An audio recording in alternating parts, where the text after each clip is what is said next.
Welcome to the Deep Dive, where we cut through the noise to bring you the most compelling insights from a stack of sources. It's incredibly easy to overlook, but the decisions made in local government meetings, often quietly in city council chambers, they directly shape our daily lives. From the parks where our kids play, to the systems that keep our communities safe, and even the future forward thinking that keeps our cities vibrant. It all starts right here at the local level. Today, we're taking a deep dive into the City of Gilroy City Council meeting from September 8, 2025. Our mission to uncover the key insights and maybe some truly surprising details from their pretty extensive agenda. It's kind of a shortcut for you to being genuinely well informed about the fascinating breadth of local governance.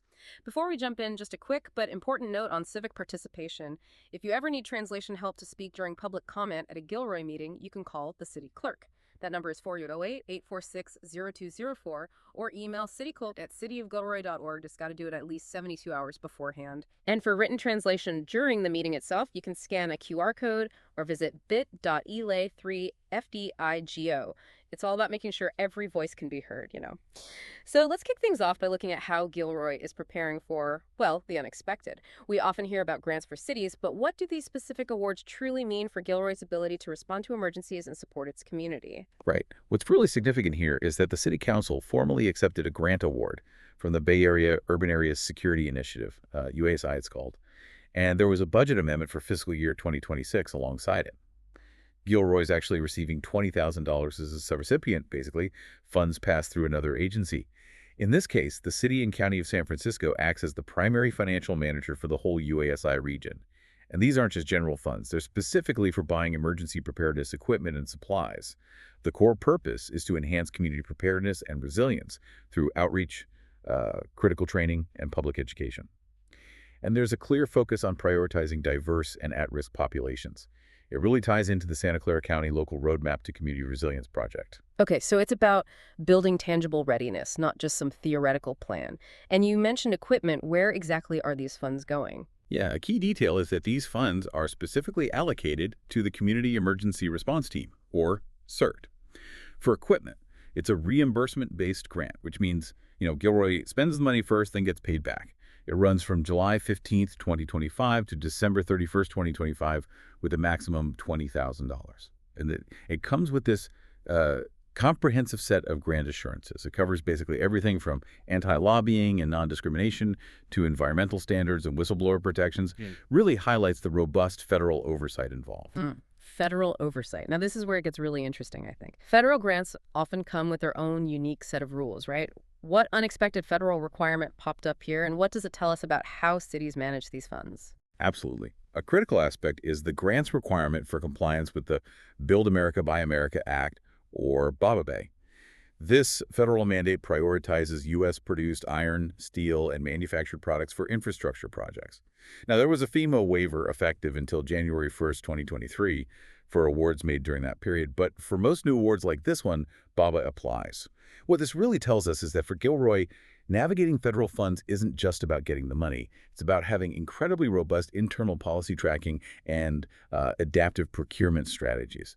It highlights how even smaller grants come with this, like labyrinth of federal mandates that can significantly slow down essential projects if they're not managed meticulously. It forces cities to constantly balance speed with strict compliance. That's a fantastic look at how Gilroy prepares for the unexpected, a real balancing act. But let's turn our attention to something many of us expect to enjoy every day, our city's green spaces and trails. How is the city not just maintaining but actively enhancing this vital outdoor infrastructure? Well, the council also approved a really significant master joint use agreement. This one's with the Santa Clara Valley Water District, better known as Valley Water. This agreement is a prime example of municipal efficiency. It's designed to streamline things by replacing 5 existing separate agreements. Those covered trails along Lyons Creek, the Camino Arroyo Bridge, Maury Channel, and the Sports Park Levee Trail. So essentially, it rolls multiple individual agreements into one big, comprehensive document. Okay, so it's about making a lot of separate pieces work together more smoothly. What's the practical benefit of integrating all these, and what does it mean for our trails? Exactly. The scope of this new agreement is quite forward-looking, actually. It integrates a whole new segment for the Lyons Creek Trail, extending from Kern Avenue all the way to Tapestry Drive near Christopher High School. So that means enhanced connectivity for pedestrians and cyclists in that area, better flow.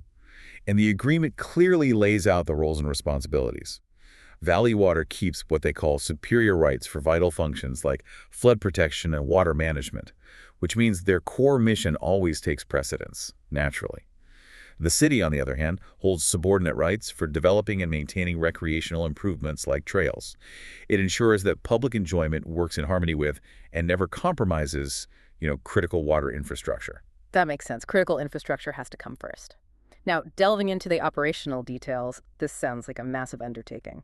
Maintenance, environmental care. What are the key responsibilities the city is taking on here? And what crucial environmental considerations are baked into this agreement? Oh, it definitely is a comprehensive plan. This agreement places pretty extensive responsibilities on the city. Everything from managing access and maintaining the trails, including detailed vegetation control, graffiti removal, deterring those unofficial pioneer trails, and security patrols, all that falls to the city. Also, abating encampments along the trails, and crucially, environmental sensitivity is paramount. There are strict mandates like avoiding construction during critical bird nesting seasons, which is generally January 15th to August 31st. If work is absolutely necessary during that window, biologist surveys are required first. Also, any city signs placed on Valley Water land have to include Valley Water's logo, and the city is responsible for trail closure signs. It certainly sounds like a massive undertaking. But with an agreement spanning 25 years, does locking into such a long-term plan present any risks? I mean, for future flexibility, especially with environmental standards or community needs potentially changing drastically over 2 decades. That's a really insightful question. And yeah, while a 25-year term provides stability for planning and investment, it does require the city to build in flexibility. The agreement does have provisions for renewal, which allows for renegotiation down the line, but that initial long term means the city really needs to anticipate evolving needs. The key insight here is probably that such long-term partnerships require robust foresight and a clear understanding of each party's evolving priorities, just to ensure the agreement remains beneficial and adaptable, even as the landscape, both physical and regulatory, changes over time. And remember, the city is responsible for the costs of construction and maintenance of its improvements, so financial foresight is also critical. That's a powerful point about foresight, moving from long-term infrastructure to more immediate, tangible improvements, things many of us will see and use pretty soon. The City Council made decisions about refreshing a vital community hub, the library, and upgrading police operations. Let's start with the Gilroy Library. Indeed. The council essentially gave the green light to the tune of just under $400,000 for SVA architects to kick off design work on some major library improvements. And yes, they also approved the necessary budget tweak for that. And this isn't just about, a fresh coat of paint. It's a strategic reimagining of the library's physical space to better serve evolving community needs. For example, they're upgrading the building management system for HVAC and lighting. That means more efficient energy use and a more comfortable environment for everyone. Okay, and converting the upstairs study space into meeting rooms, that sounds smart. I remember trying to find a quiet corner in a library as a student. Always a battle. What's the thinking behind giving patrons more dedicated soundproofed areas now? And what other specific changes are they looking at to make the library a real 21st century community space? That's a fantastic point. It really reflects those evolving community needs for flexible, tech-rich spaces. They're converting that upstairs study space into small and medium-sized meeting rooms with soundproofing, directly addressing that demand for collaborative and quiet study areas. The teen study room and teen area will be combined into one expanded space, and service points will be remodeled to support more flexible technology, giving away from fixed desks to maybe movable check-in kiosks and flexible desks on both levels. The computer room is being transformed into a flexible space with robust power and infrastructure. And the children's room programming space will be extended, potentially even utilizing outdoor areas. That could be great. They're also creating a larger community room by combining the copy nook, the Friends of the Library area, and a downstairs meeting room. Design work is expected to start in August 2025, with construction slated for summer 2026. So yeah, it's about adapting a community cornerstone to today's diverse demands. From community learning to public safety, the police department is looking at a pretty significant tech upgrade. AI is everywhere, right? And now it's coming to police report writing. That sounds like a potential game changer, but also potentially complex. What are the main drivers behind Gilroy embracing AI for something as critical as report writing? What are the immediate benefits they're hoping for? That's right. The city administrator got the okay to enter into an 8-year, nearly $500,000 agreement with Axon Enterprises for their Axon Records Draft 1 report writing software. It's a significant step, integrating AI into daily law enforcement operations. This AI-assisted software is designed to interpret body-worn camera video and audio to generate draft police reports. The goal is pretty clear: increase officer productivity, drastically reduce the time spent reviewing and transcribing video. That frees up officers for more proactive patrolling. That's the main driver. Efficiency and getting officers back out into the community. Freeing up officers sounds great, of course, but integrating AI into police work must raise a lot of questions. What are the biggest concerns? Maybe around data accuracy, officer verification, or even public trust? And how is Gilroy proactively addressing those? Those are absolutely crucial questions. A key concern for law enforcement with any AI integration is data security. Axon addresses this by operating within a closed system, which is vital for sensitive information. And it meets the FBI's Criminal Justice Information Services (CJIS) security policy. That's basically the gold standard for law enforcement data handling. Now, regarding officer verification, this is where it gets quite clever, actually. To ensure officers thoroughly review and edit the AI-generated drafts, the system inserts nonsense phrases into the text. Wait, nonsense phrases like Like the quick brown fox jumps over the lazy dog, that kind of thing. Huh. Okay, that's actually brilliant. So it's a built-in check, a way to keep officers engaged and make sure they don't just rubber stamp the AI's work. Precisely. It's a very intentional design choice to force that human review.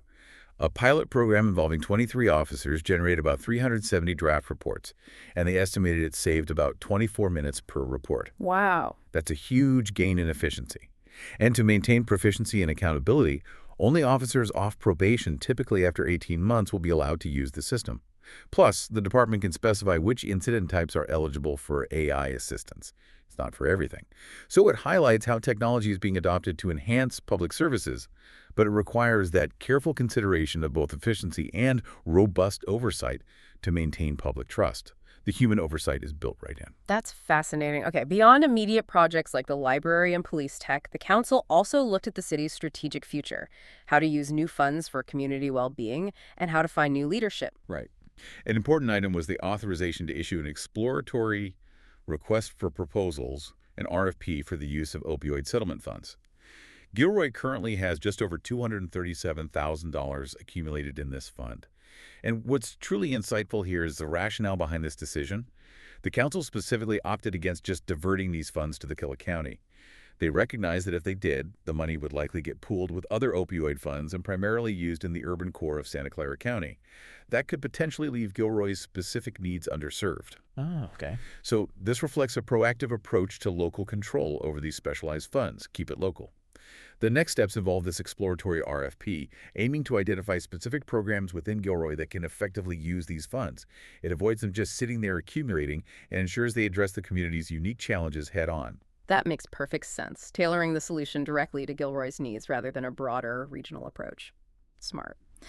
And finally, a critical task for any city: finding new leadership. The city administrator position is a massive responsibility. What's the plan for filling such a pivotal role? Absolutely. With the previous city administrator retiring back on July 31st, 2025, the city is actively recruiting now. The target is to fill the position by January 2026. It's a crucial leadership role, and the search process is pretty meticulously planned. They've selected Ralph Anderson and Associates, a search firm that specializes in city managers. Fred Wilson, the project director for this search, brings 35 years of experience, including 20 as a city manager himself. And he's apparently led over 30 successful city manager searches for other agencies, so they seem to be in experienced hands. The all-inclusive fee for the search is $29,000, Okay. which is being covered by savings associated with the position being temporarily filled by an interim city administrator. So budget neutral, in a way. That's a smart way to manage the budget for such an important hire. And to help speed things up, a council subcommittee has been formed. Mayor Bodzo, Councilmember Klein, and Councilmember Ramirez. How does a structured, maybe expedited process like this balance efficiency with thoroughness, especially for such a critical leader? It's a delicate balance, you're right, and the subcommittee is key to achieving it. They'll handle the faster administrative tasks like reviewing draft documents, pre-screening candidates, that kind of thing. But the full council will still conduct all the interviews with the recommended shortlist. which will be about 6 candidates. The key insight, I think, is that this structured approach allows for faster initial vetting and admin work, but it preserves the full council's ultimate decision-making power and that thorough interviewing process. It should ensure both efficiency and comprehensive due diligence in selecting this critical leader. We've covered a remarkable amount today, haven't we? All from this single Gilroy City Council meeting. We've seen how local governance actively weaves together critical issues like securing immediate safety through grants, building long-term community infrastructure like those trails, thoughtfully modernizing our libraries for the 21st century.